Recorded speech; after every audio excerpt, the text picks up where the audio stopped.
করেছেন আমার ভাই একটু আগে যিনি বয়ান করেছেন উনি সুন্দর করে হযরত সৈয়দুত তায়েফা হাজী আমদাদুল্লাহ মুহাজির মক্কি রাহমাতুল্লাহ আলাইহির কথা বলছেন।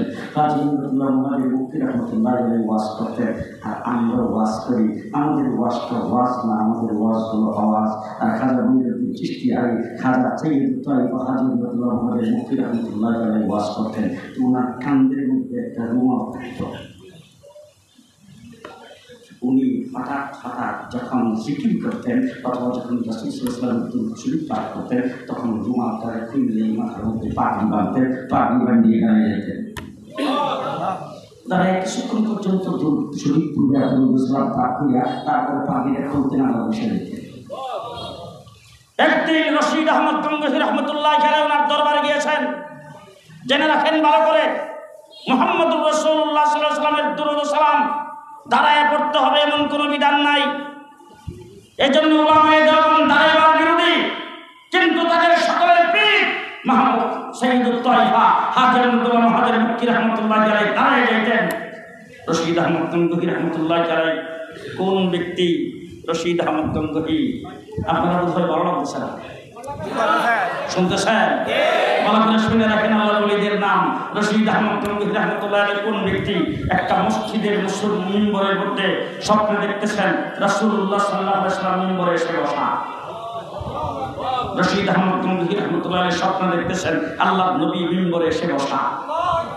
শত শত মানুষ রাসূল সাল্লাল্লাহু আলাইহি ওয়াসাল্লামের কাছে যাচ্ছেন, বিভিন্ন মাসলা মাসাইলের ফতোয়া জিজ্ঞেস করতেছেন। রাসূলুল্লাহ সাল্লাল্লাহু আলাইহি ওয়াসাল্লাম দূর থেকে আঙ্গুল দিয়ে ইশারা দিয়া সবাইকে বললেন, ওই যে রশিদ আহমদ বসা আছে তার কাছে ফতোয়া জিজ্ঞেস করো। রশিদ আহমদ গঙ্গোহী রাহমাতুল্লাহ আলাইহিকে ফতোয়া জিজ্ঞেস করেছেন। তিনি স্বপ্ন দেখতেছেন 100 ফতোয়া জিজ্ঞেস করেছেন।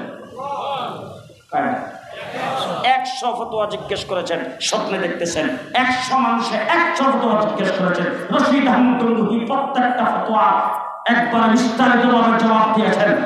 100 ফতোয়া জিজ্ঞেস করার পর যখন জবাব দিয়ে যাচ্ছেন, আল্লাহর রাসূল ডাক দিয়ে বলছেন, রশিদ আজকে থেকে তোমাকে মুক্তি সার্টিফিকেট আমি রাসূল দিয়ে গেলাম। তিনি হলেন রশিদ আহমদ গঙ্গোহী রাহমাতুল্লাহ আলাইহি, যিনি 21 বছর পর্যন্ত এক ওয়াক্ত নামাজের তাকবীর উলা কাজা হয়। আল্লাহু আকবার। 21 বছর। বুজুর্গানে দ্বীনের কথা বলছিলেন আমার ভাই হযরত কোন ইহতিরাম না। এই জন্য আমি আপনাদের সামনে কথাগুলি মনে হইলে এই জন্য বলতেছি, রশিদ আহমদ গঙ্গোহী রাহমাতুল্লাহ 21 বছর পর্যন্ত কোথাও এক ওয়াক্ত নামাজের তাকবীর উলা কাজা হয় নাই। 21 বছর পরে উঠছে লঞ্চে, স্টিমারে উঠছে।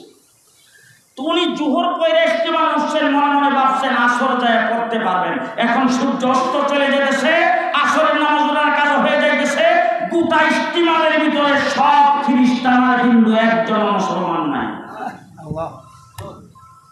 উনি তখন একবার স্টিমারের উপরে যান, আরেকবার নিচে যান, আরেকবার ডাইনে যান, আরেকবার বামে যান, আরেকবার সামনে যান, আরেকবার পেছনে যান, এইভাবে বিচলিত হয়ে দৌড়াইতেছে আর গাল বেয়ে বেয়ে চোখের পানি ঝরতেছে।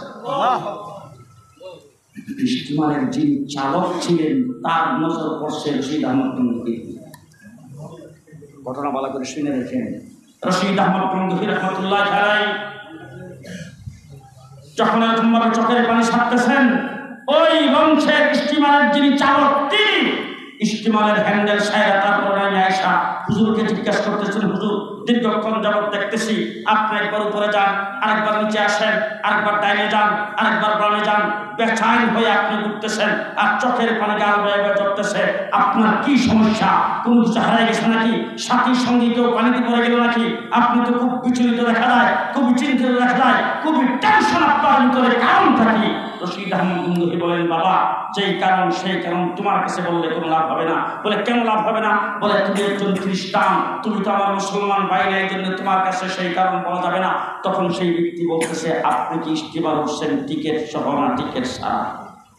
রশিদ আহমদ গঙ্গোহী রাহমাতুল্লাহ আলাইহি বলেন, টিকিট করেই উঠলাম। বলে টিকিট করে যদি উঠে থাকেন তাইলে আপনি জেনে নেন আপনি এই লঞ্চে আমার দায়িত্বে, আমার মানে অধীনে আপনি এখানে আসেন। আপনার কোনো বিপদ আপদ হইলে সেটা আমাকে দেখতে হবে, আমাকে জানতে হবে, আমাকে বুঝতে হবে, আপনি আমার কাছে বলতেই হবে। এই কথা যখন বলেছেন তখন রশিদ আহমদ গঙ্গোহী ঠা ঠা করে চিৎকার করে ডাক দিয়ে বলছেন, বাবা 21 বছর হয়ে গেছে, এর রক্ত আমাদের তকবীর আমি কাজা করি নাই।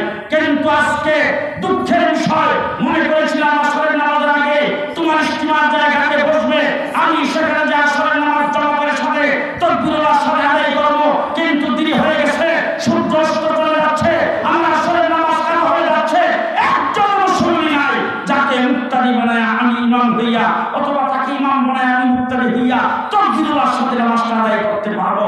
এই কথা যখন রশিদ আহমদ গঙ্গোহীর মুখ থেকে লঞ্চের চালকে যখন শুনছেন, শোনার সাথে সাথে সেই ব্যক্তি রশিদ আহমদ গঙ্গোহীর হাতে টান দিয়ে ধরে বলছেন হুজুর, এই মুহূর্তে আমাকে কালিমা পড়ায়া মুসলমান বানায় আমাকে মুক্তাদি বানায় আপনি নামাজ পড়বেন। এই হলো রশিদ আহমদ গঙ্গোহী রহমতুল্লাহ আলাইহি যে কথা বলতেছিলাম। সাইয়্যিদুত তায়েফা হাজী আমদাদুল্লাহ মুহাজিরে মক্কির দরবারে গেছেন, ওয়াজ করতেছেন হাজী আমদাদুল্লাহ মুহাজিরে মক্কি।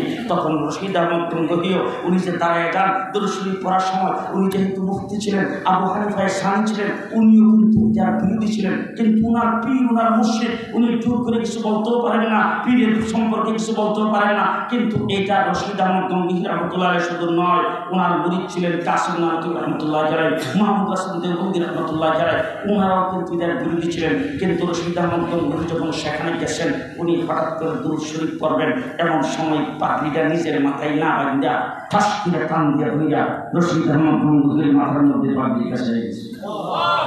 সেই রশিদ আহমদ গঙ্গোহীর মাথার মধ্যে পাগড়ি পেঁচাই দিছে, রশিদ আহমদ গঙ্গোহী এইভাবে তার মাথায় এসে দুরূদ শরীফ পড়া শেষ করে আবার পাগড়ি টান্দা খুলিয়া ওনার কাঁধে নিয়ে উঠতে গেছেন। রশিদ আহমদ গঙ্গোহী বসে গেছেন। পরে ওনাকে লোকজন বসে, হুজুর আপনি তো এখানে এসা দাঁড়াই রইলেন, তাই দাঁড়াইবার বিরোধিতা আপনি কেন করলেন? দাঁড়ানো চাইজ নাই, দাঁড়ানো গেদা, এই কথা আপনি বলছেন, আজকে তো এখানে এসে দাঁড়াই রইলেন। তিনি বললেন যে শুনো হুজুর, যখন পাগড়িটা মাথার মধ্যে আমাকে বেঁধে দিছে, বেঁধে দেওয়ার পরে আমি দেখি রাসূল সাল্লাল্লাহু আলাইহি ওয়াসাল্লাম আমার সামনে দাঁড়িয়ে আছেন। আমি দেখতেছি যে রাসূল সাল্লাল্লাহু আলাইহি ওয়াসাল্লাম আমার সামনে দাঁড়িয়ে আছেন। ও আমার প্রিয়া, আল্লাহ ওলিদের দ্বারা যে কাজগুলি হয়, এই কাজগুলি কি ওলিরা নিজে করেন না, আল্লাহ জি আল্লাহ। এই জন্য যে কথা প্রথম বলতেছিলাম, তুমি আমার হয়ে যাও আমি তোমার, তুমি আমার হয়ে যাও আমি তোমার, আমরা সব আল্লাহর বান্দা। ওই যে পেছনে যে বলছি মানুষ দূরে কোন মাথা হয়ে যায়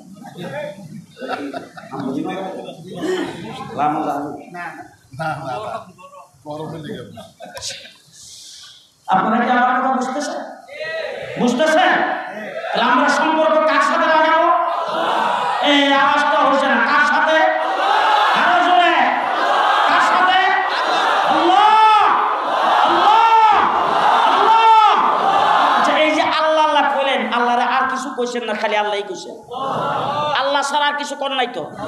বন্দা যখন আল্লাহ আল্লাহ জিকির করে, তখন তার কোনো বিপদ থাকলে আল্লাহ এটা মোচন করে দেয়, তার কোনো রূপ থাকলে আল্লাহ এটা ভালো করে দেয়, তার অভাব থাকলে আল্লাহ দূর করে দেয়। এখন ফিরিস্তারা আল্লাহ ডাকতেছি, আল্লাহ তুমি তার যে অভাবটা দূর করে দিয়া, এত কি মনে না ফরমানি করছে, আমাদের কাছে রেকর্ড আছে, আল্লাহ পাক করে আমার ডাকছে সমস্ত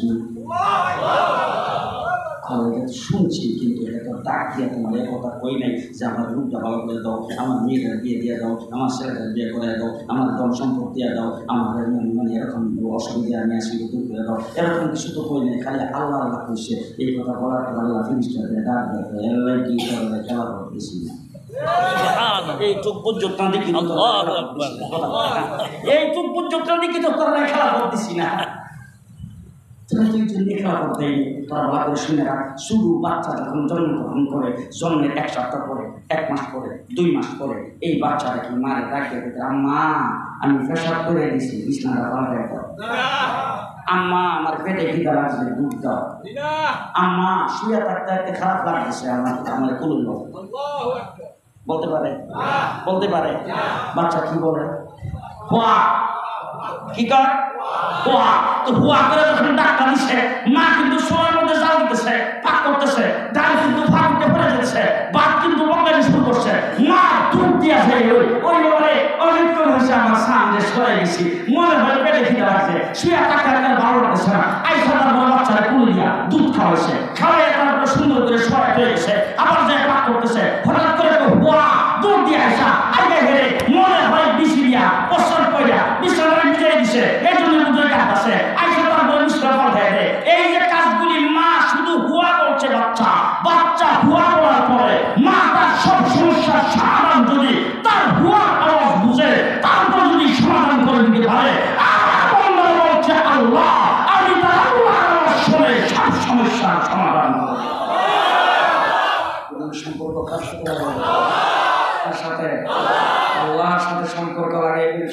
আপনি আল্লাহর সাথে সম্পর্ক লাগাইছেন একবারে তাহাজ্জুদ গুজার, আপনি আল্লাহর সাথে সম্পর্ক লাগাইছেন একদম তকবীরুল্লাহর সাথে নামাজ পড়েন, আপনি আল্লাহর সাথে সম্পর্ক লাগাইছেন রমজানের মাসটা যে গেছে সারা মাস খালি ইবাদত বন্দেগী করছেন, কিন্তু আপনি দুনিয়া থেকে চলে গেছেন ছেলে যে কলেজ ইউনিভার্সিটিতে পড়াইয়া ফেরেশতা ডাক্তার ইঞ্জিনিয়ার বানিয়ে গেছেন।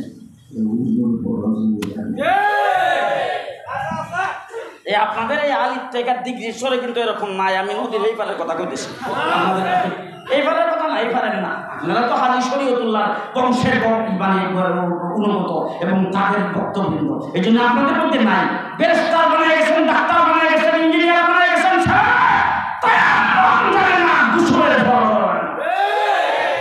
আসেনি এরকম। এইবার বাকি ওয়াজটা আমি যদি করি তাহলে আমি নদীর পার হয়ে যাই, তুই আমার জন্য বিপদ আছে। আর 19 মাস জেলে থেকেছি, আমার বাতিজার কাছে রেখে গেলাম, আমার বাতিজার শেষ ফতোয়াটা আপনাদের দিয়ে যাইব, কারণ আমি কইলে বিপদ আছে। আমার কথাটা আপনার নাও মানতে পারেন। ওই যে লোকটা উজুর ফরজ জানে না, তারে জানান নাই, গোসলের ফরজ জানান নাই, আপনি যে তাহাজ্জুদ পড়িয়া গেছেন কবর, আপনার অবস্থাটা কি হইব? এই ফতোয়াটা আমার বাতিজা দিব আমি। তবে মওলানা ফেরদৌসের মতো একজন আলেম রেখে গেছেন, আব্দুল্লাহ মোহাম্মদ হাসানের মতো একজন বুজুর্গ রেখে গেছেন। শেষ রাত্রেবেলা যখন তাহাজ্জুদ পড়ার জন্য যখন উঠে, মওলানা ফেরদৌস যখন স্টেজে বয়ান করার জন্য বসে, খুতবা যখন পড়তে শুরু করে, আল্লাহ রাব্বুল আলামিন ফেরেশতাদেরকে ডাক দিয়ে কয়, এই ফেরেশতা, এই যে মওলানা সাহেব এই যে বস্তু ওয়াজ করার জন্য, এই মওলানা সাহেবের কি পরিচয়? ফেরেশতারা তখন মার নাম, বাবার নাম, তাদের 14 গোষ্ঠীর সবকিছু বলে। আল্লাহ তাই এই মানুষটা আলেম হয়েছে, আলেমকে বানাইছে বলে তার বাবা বানাইছে, তার দাদা বানাইছে, তার মামা ছিল আলেম, বুজুর্গ ব্যক্তি ছিল, তারা তাকে এই লাইনে দিয়ে গেছে। তাই এই লাইনে যারা প্রতিষ্ঠিত করে দিয়ে গেল, আজকে তারা কোথায় বলে কবরে?